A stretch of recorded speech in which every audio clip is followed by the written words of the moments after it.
Hello दोस्तों, कैसे हैं आप सभी। स्वागत है आपका यूपी पुलिस कांस्टेबल के एक और नए वीडियो में। आज हम फिर से प्रीवियस ईयर में पेपरों में आए हुए क्वेश्चंस को सॉल्व करेंगे। और हाँ, अगर आपको लगता है कि यहाँ मैं आपको पढ़ाने वाला हूँ तो आप बिल्कुल गलत है। आज फिर हम लेके आए एक नए अप्रोच के साथ, वो भी नॉन वर्बल रीजनिंग के सेक्शन में। तो चलिए शुरू करते हैं इसे। तो जैसा कि आपको पता है कि टेक्स्ट बुक की वेबसाइट में आप यूपी पुलिस कांस्टेबल सर्च करेंगे तो आपको कुछ इस तरीके से पेज आपको मिल जाएगा। यहाँ पे जब आप प्रीवियस ईयर के सेक्शन में जाएंगे तो आज हम नॉन वर्बल रीजनिंग को पढ़ेंगे। लाइव टेस्ट हम लगाने वाले हैं इसका।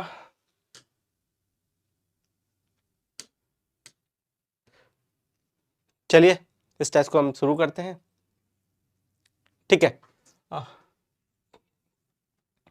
यहां दिया गया हुआ है कि आपको जो है यहाँ पे दर्पण प्रतिबिंब बनाना है, मतलब मिरर इमेज आपको यहाँ पे बनाना है। तो मिरर इमेज में सबसे पहला कॉन्सेप्ट क्या होता है कि जो मिरर के जो सबसे पहले पास में जो भी चीज बनी होती है, यहाँ पे जो आकृति होती है मिरर में सबसे पास में, वही चीज जब मिरर इमेज बनने के बाद सबसे पास में दिखेगी। जैसे कि यहाँ पे आप देखोगे एक ट्राइंगल है जो कि सीधा है, मतलब उसका जो पॉइंटेड है वो ऊपर की साइड है। तो देखेंगे सबसे पहले यहाँ पे देखो, एक इसमें दिख रहा है, इसमें नहीं दिख रहा है, इसमें भी दिख रहा है, इसमें भी दिख रहा है। तो ये तीन है, लेकिन इसमें नहीं दिख रहा है पॉइंट ऊपर की साइड, तो ये तो निगलेक्ट हो गया आपका। ठीक है, अब इसी तरीके से आप जब इसमें देखेंगे ना, ये देखेंगे तो ये पैरेलल है इस लाइन के। ठीक है, तो देखेंगे इसमें कौन सा, देखो ये पैरेलल नहीं हो रहा है, ये भी पैरेलल नहीं हो रहा है, ये पैरेलल हो रहा है। ठीक है, तो ये सही है और ये भी गलत है। तो इसका ऑप्शन हो गया कौन सा, थर्ड।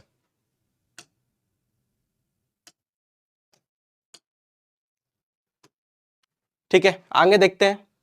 फिर से मिरर इमेज का क्वेश्चन है। ठीक है, जैसा कि मैंने आपको बताया था कि जो भी चीज मिरर के पास में होगी वो पहले बनेगी। तो आप देखोगे ये एरो जो है, ये जो एरो है ये मिरर के पास में है, तो आपका जो जो मिरर इमेज बनेगा वो कुछ इस तरीके का एरो बनेगा। तो देखेंगे अगर आप, तो केवल जो नंबर 4 है केवल उसमें वो एरो है, उसके अलावा और किसी में भी फर्स्ट नंबर पे जो एरो है इस पोजीशन पे नहीं है।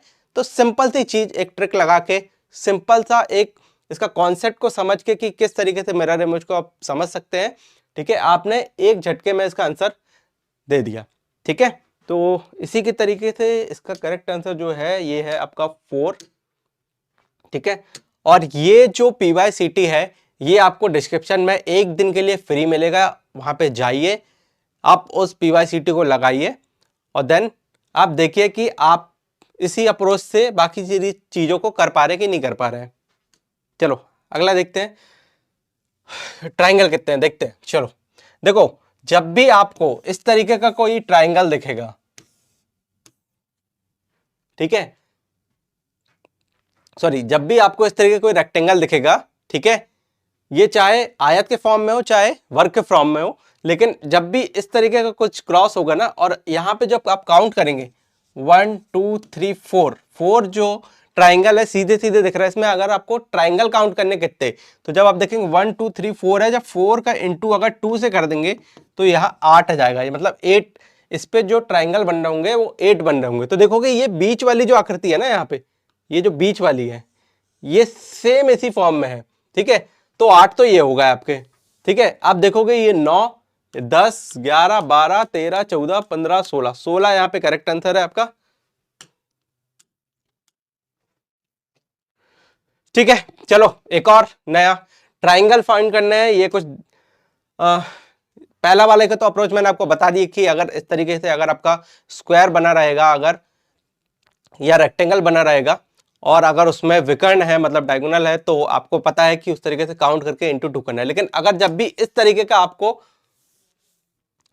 इस तरीके का अगर ट्राइंगल बना हुआ मिले और उसमें आप देखोगे ऊपर से लेके नीचे तक जो रेखा है, ठीक है, वो इस आधार को टच कर रही है, मतलब बेस को टच कर रही है, तो देखेंगे अगर इसको निकालने के लिए बहुत इजी ट्रिक है। देखो सबसे पहले नंबर ऑफ पार्ट काउंट करने हैं अपन को। ठीक है, तो ये हो गया 1 2 3 4 5 6, 6।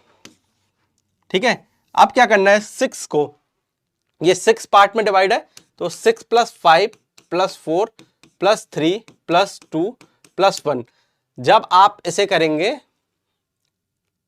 21 तो ये आएगा 21। तो 21 जो यहाँ पे आपका करेक्ट आंसर होगा। मतलब बहुत सिंपल सी ट्रिक लगा के आप एक झटके में ये चीज निकाल सकते हैं। अगर इसी तरीके से आप बिना अप्रोच लगाए अगर आप करेंगे ऐसे तो काफी टाइम इसमें आपका वेस्ट हो जाएगा। चलिए आगे चलते हैं। ठीक है, इसमें मिरर इमेज लगा रहा है। मिरर इमेज का कॉन्सेप्ट आपको मैंने बता ही चुका हूं कि जो मिरर के सबसे पास रहेगी वो इमेज में आपके लेफ्ट हैंड की तरफ रहेगी हमेशा। ठीक है, सबसे पास मिरर के। जैसे इसमें आप देखेंगे अगर, हाँ तो इसमें ये चौथी आकृति ये है, इसमें दिख नहीं रही थी। ठीक है, आप देखेंगे अगर ये और ये जो बिंदु है ये किस में पास में है, एक देखेंगे आप ऑप्शन 4 में है दिख रहा है, और यहाँ 2 में दिख रहा है। लेकिन देखोगे जब यहाँ पे जो रेक्टेंगल बने हुए वो ऑप्शन 2 में सेम नहीं है। ठीक है, ये ऊपर नीचे है, पर यहाँ पे देखेंगे यहाँ पे आजू बाजू है। तो ये हो गया आपका कौन सा, ये आपका करेक्ट आंसर 4 वाला हो गया। ठीक है, चलो ये क्वेश्चन में थोड़ा सा आपको दिख नहीं रहा होगा, मैं आपको बता देता हूं कि ये जो क्वेश्चन है, ठीक है, इस क्वेश्चन में एरो जो है कुछ इस तरीके से लगे हुए हैं कि यहाँ पे 2 एरो ऊपर की साइड है, तो 2 एरो यहाँ भी ऊपर की साइड है और एक नीचे की साइड है। मतलब ये कुछ इस तरीके से बना हुआ है। हल्का सा आपको बता देता हूँ, ये 2 एरो ऐसे ऊपर की साइड है और एक एरो ऐसा नीचे की साइड है। सेम इधर भी 2 एरो ऊपर की साइड है और एक एरो से नीचे की साइड है। ठीक है, ये बीच वाली लाइन की बात कर रहा हूं मैं। ठीक है, आप देखोगे अगर इस कॉन्सेप्ट से अगर ऊपर वाले जो है इनके एरो डायरेक्शन सेम है, तो इसी तरीके से नीचे वाले के जो एरो डायरेक्शन है वही मैं बता देता हूं कि यहाँ पे क्या है, 2 नीचे लगे हुए हैं और एक ऊपर लगा हुआ है। अगर इसी एरो डायरेक्शन को आप देखेंगे ना, ठीक है, 2 नीचे लगे हुए एक ऊपर लगा हुआ, तो ये जो थर्ड वाला है आपका, ठीक है, ये जो थर्ड वाला है ऑप्शन, ये एकदम करेक्ट बैठ रहा है आपका थर्ड वाला। ये वाला क्यों करेक्ट नहीं है, देखो इसमें एरो नीचे है लाइन ऊपर है, लेकिन यहाँ पे एरो ऊपर होना चाहिए लाइन नीचे होना चाहिए। ये भी नहीं होगा, ये भी नहीं होगा, इन दोनों में थोड़ा कंफ्यूजन है, तो वो एरो के थ्रू निकल आएगा। तो इसका करेक्ट आंसर 3। इस जो सेक्शन है इसमें हम देखेंगे कि किस तरीके से हम एक अप्रोच लगाते हैं। ठीक है, यहाँ पे जैसे ये क्वेश्चन, इस क्वेश्चन को मैंने आपको पहले भी बताया कि जो लेंथी क्वेश्चन होगा उसे हमें छोड़ना है, देन छोड़ने के बाद हमें उसे बाद में पिक करना जब हमें उसका टाइम बचेगा। ठीक है, तो इस क्वेश्चन को हम बाद में करेंगे। चलो आगे करते हैं। देखो जब भी इस तरीके का आपका बना होगा, नंबर ऑफ काउंट कर लेना। ठीक है, जैसे यहाँ पे 1 2 3 और 1 2 3, यानी यहाँ पे जो देखेंगे ये आपका स्क्वायर बना हुआ है इक्वल पार्ट्स में। ठीक है, तो यहाँ आप जब देखेंगे 3 बनना है, तो यहाँ पे 3 का स्क्वायर करेंगे प्लस 2 का स्क्वायर करेंगे प्लस 1 का स्क्वायर करेंगे, तो यहाँ 9 + 4 + 1, ये आपका आ जाएगा 14, और यही आपका करेक्ट आंसर है।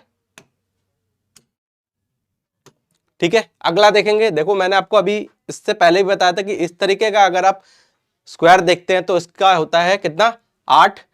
तो इस तरीके के 3 है आपके पास तो 24। लेकिन आप देखेंगे अगर एक रेक्टेंगल आपका यहां भी बन रहा है, एक यहां भी बन रहा है, एक यहां भी बन रहा है और एक यहां भी बन रहा है, तो 4 ये हो गए। मतलब इसका करेक्ट आंसर हो गया 28। चलिए अगला देखेंगे, मिरर इमेज फिर से। ठीक है, जब मिरर इमेज पास में जिसके रहेगी वो पहले आएगा। देखेंगे आप IHS में भी है, IHS में भी, IHS में भी, IHS में भी, तो पहले के 2 तो देखने का कोई मतलब नहीं है। थर्ड वाला देखते हैं। थर्ड वाला देखो 6 है, 6 का अपोजिट देखो क्या होगा, एक तो ये हो सकता है, ये हो सकता है, ये और ये तो बिल्कुल नहीं है। ठीक है, तो 2 ऑप्शन एलिमिनेट हो गए, इससे 2 बचे। अब देखोगे इसमें क्यू डिफरेंस दिख रहा है मेरे को, तो क्यू की देखो डंडी जो ना इस साइड है, तो मिरर में किस साइड होगी, पास में होगी, मतलब इसका सेकंड वाला जो है करेक्ट आंसर है। ओके, ठीक है, एक क्वेश्चन हमारा बच गया था जो मैंने बोला था आपको बाद में करना। देखो अभी भी हमारे पास यहाँ पे 6 मिनट बचे हुए हैं। इस क्वेश्चन को हम करेंगे, थोड़ा सा लेंथी था इसलिए मैंने इसे छोड़ा।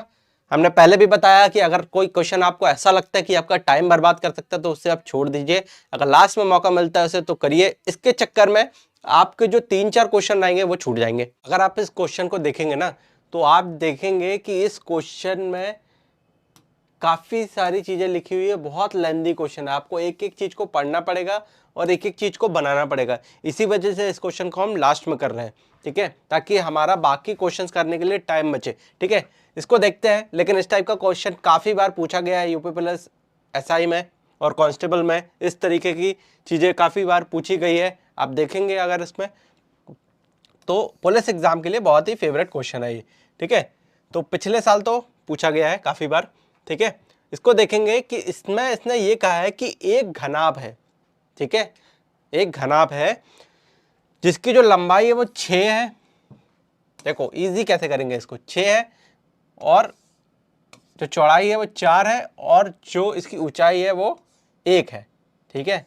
तो ये कुछ इस तरीके का कुछ घनाभ बनेगा ये, ठीक है। और ये कुछ इस तरीके का ये घनाभ बनेगा, ठीक है आपका, ठीक है, ओके।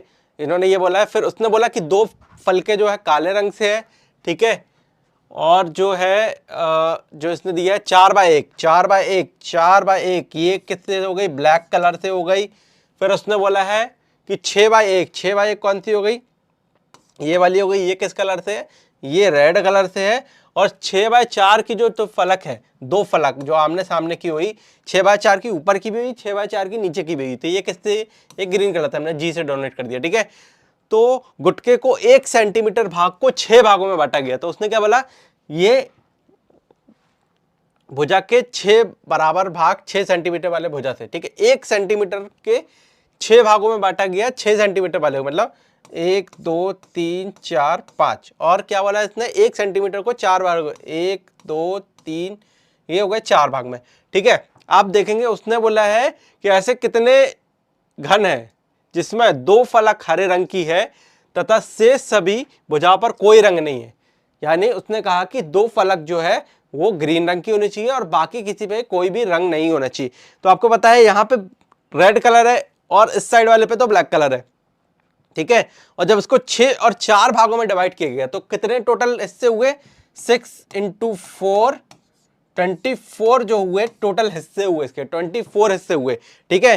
तो 24 में से ये वाले 6 और ये वाले जो 4 हिस्से हैं और पीछे के जो 6 और ये वाले जो 4 हिस्से हैं, ठीक है, मतलब 6 तो नहीं 12 और ये 13 14 16, जो 24 में से अगर हम 16 को माइनस करेंगे तो बचेगा 8, मतलब 8 जो होंगे ना ये बीच वाले हिस्से के होंगे, ठीक है। 8 जो ब्लॉक होंगे ये बीच वाले हिस्से के होंगे और इनमें केवल 2 ही रंग होगा और दोनों ही ग्रीन होंगे, ऊपर और नीचे साइड में कोई भी रंग नहीं होगा, ठीक है। तो इसका करेक्ट आंसर हो गया 8, मतलब 4th जो हो गया इसका करेक्ट आंसर हो गया, ठीक है। आप जाइए यहाँ पे, उसके बाद यहाँ आ जाइए, सबमिट करिए इसको।